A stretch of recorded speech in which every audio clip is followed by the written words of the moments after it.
اوے کاکا میرے ول ویکھو، اللہ کہتا ہے لقد، شک نہ کرنا، لام کا معنی ہے شک نہیں کرنا، قد کا معنی ہے پھر بھی شک نہیں کرنا۔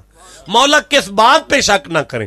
فرمایا جب بھی تم گناہ کرتے ہو مصطفیٰ کو دکھ ہوتا ہے،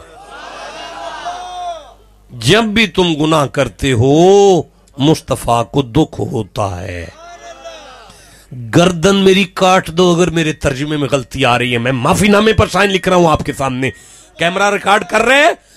مصطفیٰ کو دکھ لگتا ہے، تھا نہیں، لگتا ہے، یعنی مصطفیٰ آج بھی ہیں جنہیں دکھ لگتا ہے۔ پہلا عقیدہ واضح ہو گیا، یہ ہے عقیدہ۔ اب اس میں دعوت فکر کیا ہے؟ یار تم محمد کو سکھ نہیں دے سکتے تو دکھ تو نہ دو، تم مصطفیٰ کو سکھ نہیں دے سکتے تو دکھ تو نہ دو۔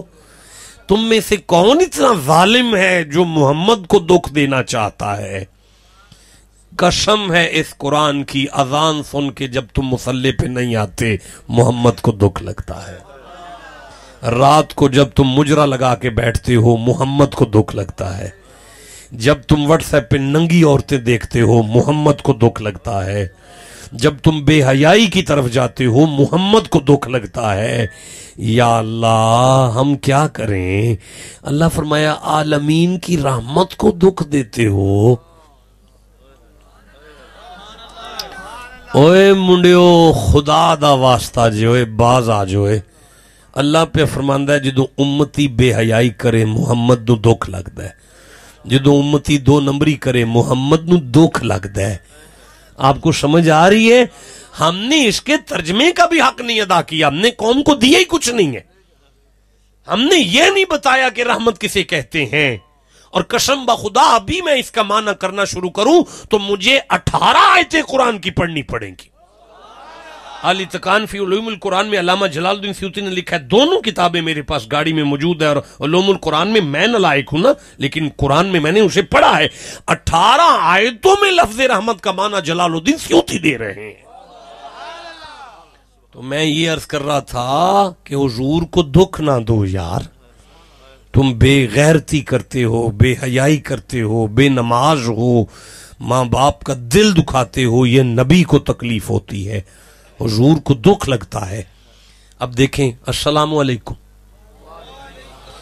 مجھے دیکھ رہے ہیں، میں آپ کو دیکھ رہا ہوں، اگر میں پردے کے پیچھے ہو جاؤں تو السلام علیکم نہیں کہہ سکتا۔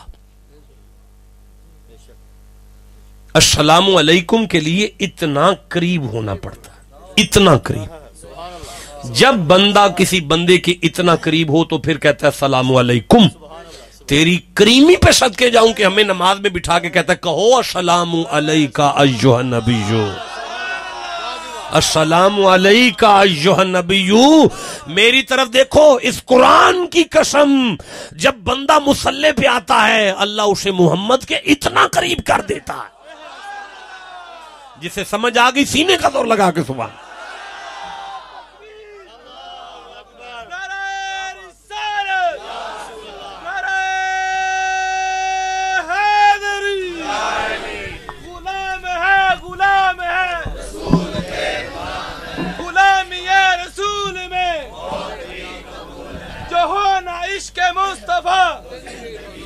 تجربے کی بات بتاؤں، تجربے کی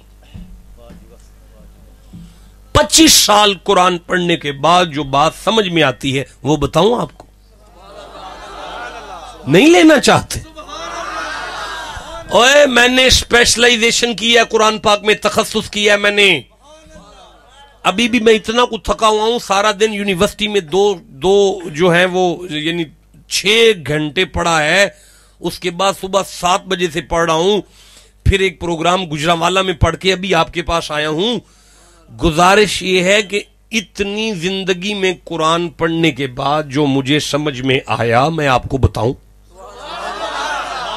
جو میں بات کرنے لگا ہوں وہ کسی کتاب میں نہیں لکھی، کسی مولوی نے نہیں پڑھی، مجھے سمجھ میں آیا ہے، میں آپ سے شیئر کر دیتا ہوں۔ چپ بیٹھے ہو، میں نہیں دینے والا آپ کو۔ اوے نوجوانوں، اللہ نے 31 دفعہ قرآن میں نماز اور زکات کو اکٹھا رکھا.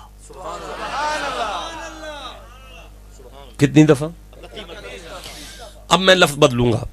پورے قرآن میں اللہ نے الذین یقیمون الصلاۃ الذین یقیمون الصلاۃ الذین یؤمنون بالغیب ویقیمون الصلاۃ، آگے زکات نہیں آئی. ایک یہ جگہ ہے جہاں نماز اور زکات کٹھی نہیں.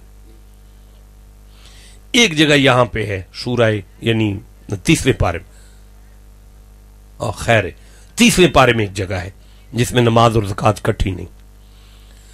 باقی اللہ نے پورے قرآن میں نماز اور زکات کو اکٹھا رکھا. وہ سننے پہ آ، جاگنے پہ آ، سبحان اللہ کہو ایک دفعہ ذرا. اللہ نے نماز اور زکات کو، سبھی صاحب بات نہیں کرنی، مجھے سننا ہے. اللہ نے نماز اور زکات کو، سارے بولو نماز اور زکات کو. میرے بچوں، میرے نوجوانوں، نماز ہر ایک پر فرض ہے، ایون کہ بیمار پر بھی فرض ہے.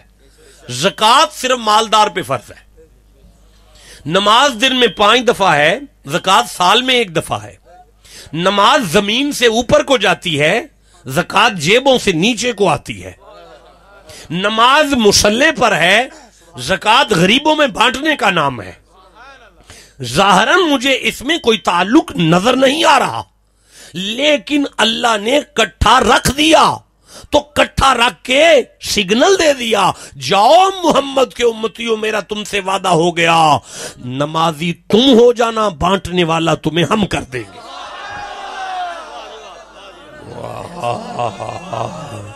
آج مجھ پہ زکات فرض ہے شاہ جی، مجھ اکیلے پہ فرض ہے.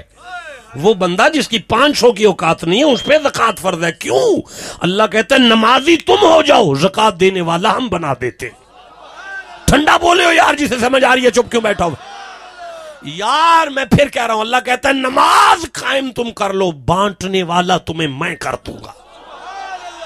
اب آپ مجھے پوچھے شاہ جی آپ نے یہ بات کہاں سے سمجھی؟ میں سورہ طٰہٰ پڑھتا ہوں، 20 نمبر سورہ ہے. اللہ کہتا ہے وَأْمُرْ أَهْلَكَ بِالصَّلَاةِ، اپنے گھر والوں کو نماز کا آرڈر کیا کرو. وَأْمُرْ أَهْلَكَ بِالصَّلَاةِ، اپنی بیوی کو نماز کا آرڈر کیا کرو.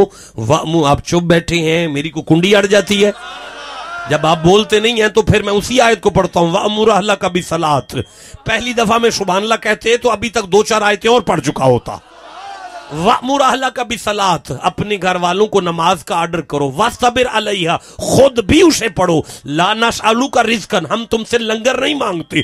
نَحْنُ نَرْزُقُكَ، مجھے میری عزت کی قسم اگر آپ نمازی ہو جا، اپنی بیوی کو نمازی کر، اپنی بیٹیوں کو نمازی کر، اپنے بچوں کو نمازی کر، رزق میں برکت کا وعدہ ہم کر دیتے. آپ کو سمجھ آ رہی ہے؟ جسے جتنی آ گئی ہے اتنا سبحان اللہ کہو ذرا. یا اللہ نماز کیوں پڑھیں؟ نبی نے فرمایا قرۃ عینی فی الصلاۃ، میرا امتی مصلی پر آئے میری آنکھوں کو ٹھنڈ پڑتی ہے. آئے آئے میرا امتی مصلی پر آ جائے میری آنکھوں کو ٹھنڈ پڑتی ہے، میری آنکھوں کو ٹھنڈ پڑتی ہے، میری آنکھوں کو ٹھنڈ پڑتی ہے. لکھ لو دل پر، جب یہ حدیث تم مان گئے ہو، سن لی ہے، تو یہ ماننا پڑے گا بندہ مصلی پہ بعد میں آتا ہے، محمد کی نظروں میں پہلے آتا ہے. یہ ہے حضور اللہ کی نعمت ہے.